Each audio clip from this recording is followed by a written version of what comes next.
There's a new Catherine Pooler Designs shimmer that is available, and it's perfect for fall. Hi everyone, I'm Rebecca Keppel. In today's video, I'll be sharing the brand new Catherine Pooler Designs Copper Shimmer. It is gorgeous. It's absolutely shimmery and the color is a beautiful copper. It really accentuates and adds interest to your fall cards. I want to share a few ways to use it with fall cards, so I'll be combining it with some stamps and dies from the latest release, which is called Autumn on Main. First, let's look at the copper shimmer. If you haven't seen any of the Catherine Pooler Designs shimmers before, they come in these adorable little bottles. You can see that there's a dropper as the cap.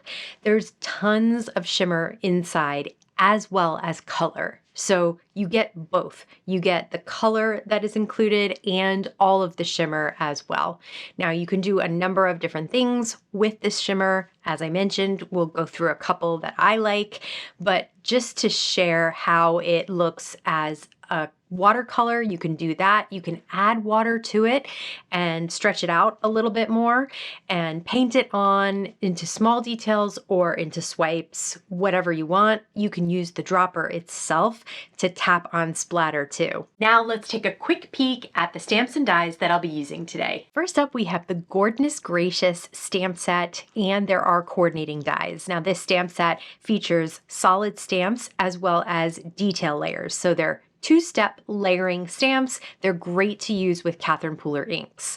Next up, we have the cover plate. It's called Vibe Check. It's very cool. It's also super versatile. You could use it with a lot of different cards. Last but not least here, I'll be working with the Autumn Duo word dies. They come with shadow dies, really beautiful script words as well. Now let's combine the copper shimmer with the Autumn on Main release in a few different ways to make some cards. For this first card, I did cut out a piece of cardstock with the Vibe Check cover plate. Now, when I have lots of little bitty pieces that are going to come out of a cover plate like this, I run it back and forth through my die cut machine several times so that everything just kind of falls away as you just flick it with your finger. I don't like to have to go through and poke out every single little thing. For this technique, we'll be doing acrylic block stamping. So you can just see I put some cotton candy ink stamped onto this small acrylic block from Catherine Pooler Designs, and then I'll add a couple of drops of the copper shimmer, and finally I'll add just a few spritzes of water, and I'll flip that over and stamp it right on that die cut background, and really make sure that I press it down so it's getting all of the ink as well as the shimmer. And you can see that outline of the circle. I love this technique. It's so much fun. It's kind of a smooshing technique, but I love the addition of the circles that you get when you use a circle acrylic block rather than just a large rectangle where you smush the cardstock into the ink or whatever you have, whatever medium you're working with. So this is a little bit different. Next, I'll do the same exact thing, but with a different color of ink. So I've put buttercream ink on the acrylic block. I've added a few droplets of the copper shimmer and a spritz or two of water. And you can see me really pressing down to make sure all of that ink and shimmer transfers onto the paper. Check that out. You can see now the difference between an ink smush and an acrylic block stamp, right? You get that full shape, which I think is so cool. It's just such a neat artistic background. I want to do a little bit more stamping. So this time I covered the acrylic block with a slightly different color of pink. It's called It's a Girl. It's a little bit darker than the cotton candy, and I'm super excited that it really shows up nicely on that die cut background. So you can really still see the shapes of the circles even with all those little die cut pieces cut out, right? And you can see the shimmer splotches as well as those ink colors as well as the shapes of the circles. So it's just a really fun technique if you have, especially I think a circle block. You could definitely use other shape blocks, small squares, things like that, but definitely a circle adds just such a fun touch. Now I'll use another color here. It's a lighter color of orange and a little bit of water and the copper shimmer. Now be careful when you're picking up that block that everything doesn't just sort of spill off. And sorry about my head in the way. I just wanted to show you that I was really being careful about not spilling it everywhere and just stamping it down quickly.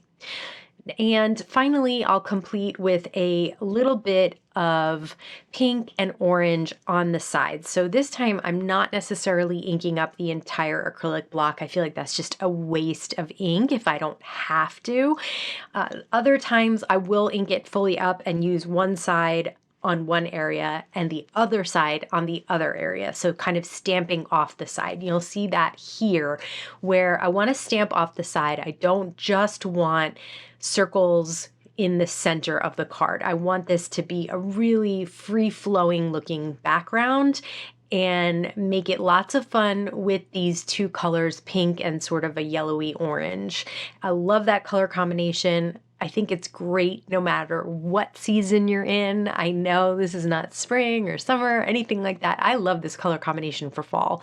I love pumpkins that are coral colored, things like that. So here's the background. I'm gonna set this aside to fully dry before I mess with it anymore. While it's drying, I'll stamp some of the gourds from Gourd-ness Gracious. And here again, like I said, I'm using the same exact colors that I used on the background. So my gourds are going to be light pink and my pumpkins sort of light yellowy orange, things like that. So it will really coordinate perfectly with the background. And that's the cool thing about making your own backgrounds.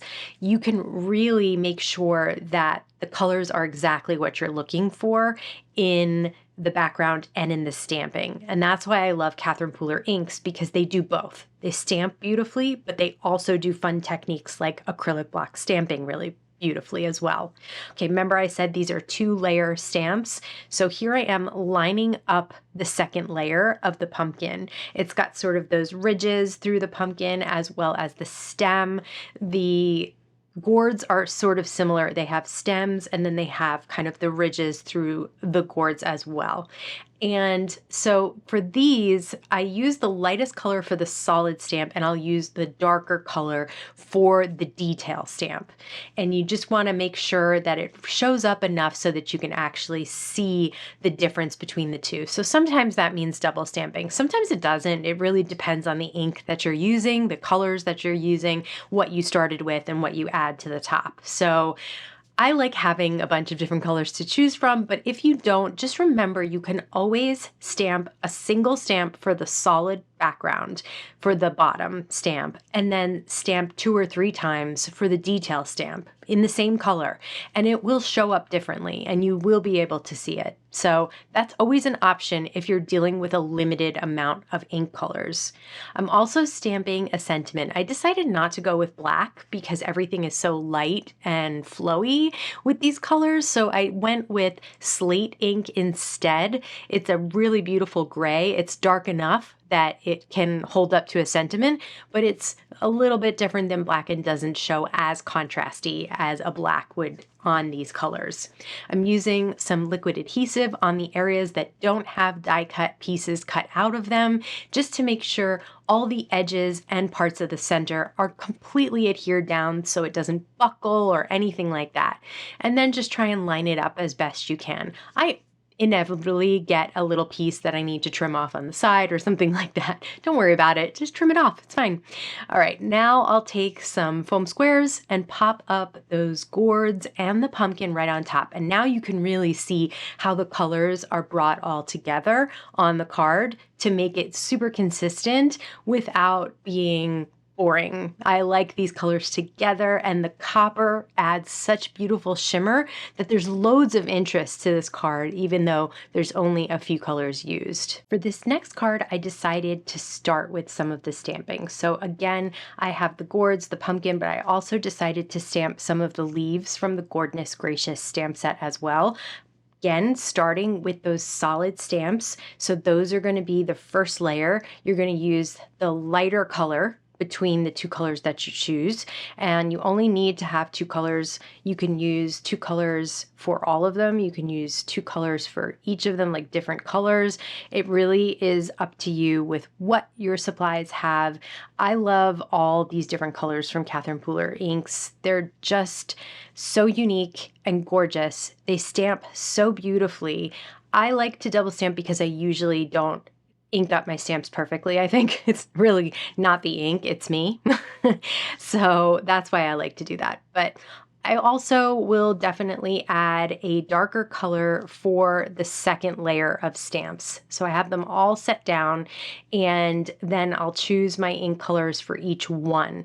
I want to make sure that each of the ink colors coordinates with the solid stamp, but is definitely darker. I just realized that I had messed up the acorn. I had the second layer kind of put down in the wrong direction, so we'll go back to that. Don't worry, we'll get it done. And you'll see there that the top leaf, that the veins of the leaf aren't perfectly stamped. And I'll show you a trick for that, because I try usually for at least one. I try to get it straight, but if you don't, it's so not a big deal. We can just work around it in a different way. So the other leaf, I think I did fine. And obviously the gourds and pumpkins, I think those turn out fine. But for this leaf, because the veins were off to the side, it's not sitting where it needs to sit. And so the stem of the leaf doesn't have anything stamped on it. So here's where I die cut the leaf. I'll put the stamp in the area where I die cut the leaf. So this paper is going to stay in my Misti. I'm putting the stamp in there so I can line it up in the middle of the open area, so I can make sure the stem is where the stem needs to be. Then I'll close the door of the Misti and pick it up. It's a little rough because I have a grip mat underneath, which is very sticky. Then I'll place my little leaf in the open area that I die cut out. Now I cut a couple of leaves so we can get a couple of these done in a couple of passes here, but just makes it easier. If you want to get multiple ones done, just get them all done at the same time. So here now I have the ink on the stamp, and I'll stamp it down. That looks good, but I want to double stamp it so it's really nice and crisp. While I have that first stamp perfectly positioned, I did die cut a few other leaves like I mentioned, so I want to stamp them all out. I'll just clean off the stamp and stamp in a different color. So just keep taking out the first leaf that you stamped, put the second clean one in that hasn't been stamped yet. Now I'll double stamp that, take that one out, and then it's time to start putting the veins and the stem on. Again, line it up inside the open area. That should line it up pretty perfectly. And then put the leaf that you stamped the bottom layer on back into that open area. Ink it up with a darker color, and it looks like it's pretty much perfect this time. So if you have any trouble lining things up, that's just usually the best way to do it. Another way you can use the shimmer is to add little details of shimmer onto stamped images. So just a little bit here and there. It's kind of like adding shading, but it's also adding that shine. So that's really nice. Here's where I'm showing you that I basically just keep tapping on the die to get all those little bitty pieces out, and then just slide them to the side of my desk. And this way I don't have a lot to poke out individually. I ran it through a couple of times, and there you go. It's like pretty much empty of those little pieces.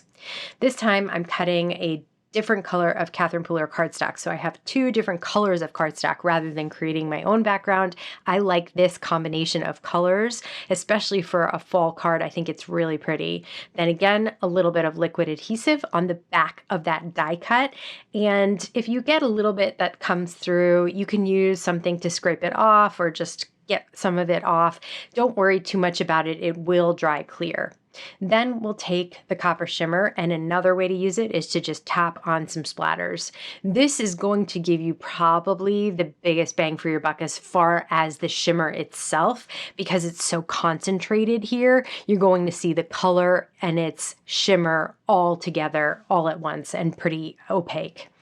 Next, I'll take the images that I die cut and stamped, and I put on some foam squares, and I'll add them in a cluster at the bottom of the card. Here's that little acorn that I did fix. I did stamp it the right way eventually, and it's just so adorable. There's also a little mushroom. For some reason, I did not stamp out the mushroom, but next time for sure. They're really, really cute. All of these images are so pretty and cute at the same time. So I love working with leaves, especially. I think that's just such a fun way to create fall cards, and pumpkins and gourds are just such a nice sign of the season. So you can see that my shimmer is still pretty wet. So I'm going to set it aside to dry. Once again, I didn't want to use black ink. So this time I used cargo ink. It's a really, really dark brown. So I felt like, again, it holds up to a sentiment, but is not quite the contrast that black would be to these colors. It kind of goes with them a little bit better.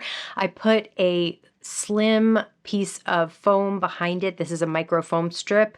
And the great thing about these sentiments on the Gourd-ness Gracious stamp and die set is that there are dies to cut out the sentiments. I love that because I love giving dimension behind sentiments.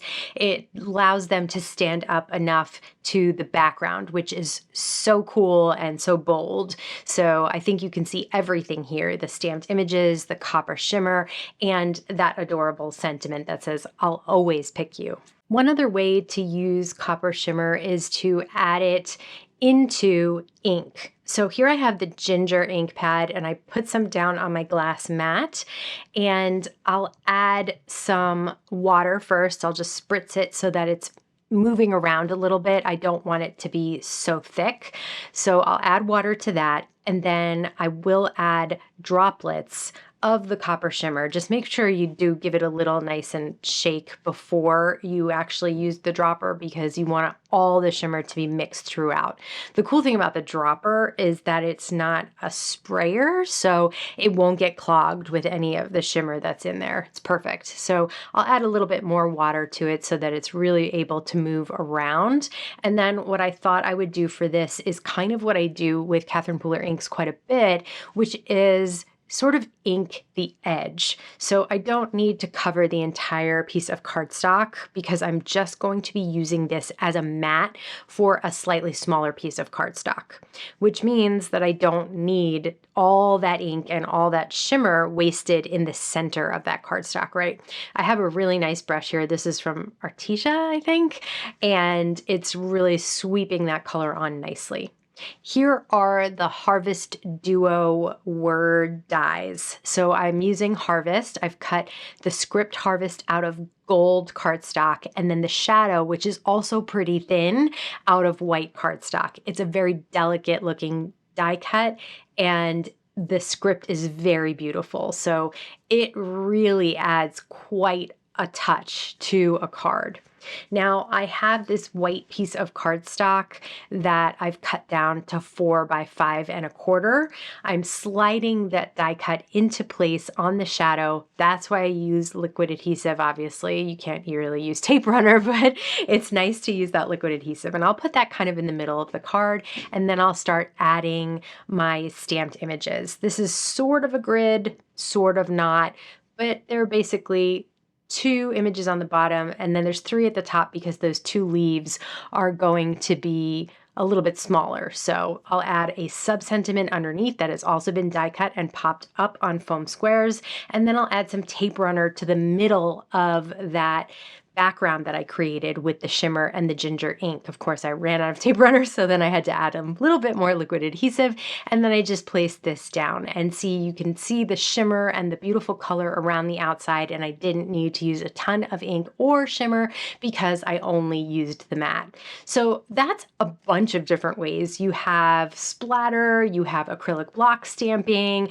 you have the mixing with ink, you have adding details, lots of ways to use this gorgeous new shimmer color. I love all the different ways that you can use shimmer, and the copper shimmer is such a gorgeous color just in time for fall. But I'd love to hear your thoughts. Let me know in the comments below. As always, I want to thank you so much for stopping by and spending time with me today. Please stay safe, stay healthy, and I'll see you again soon.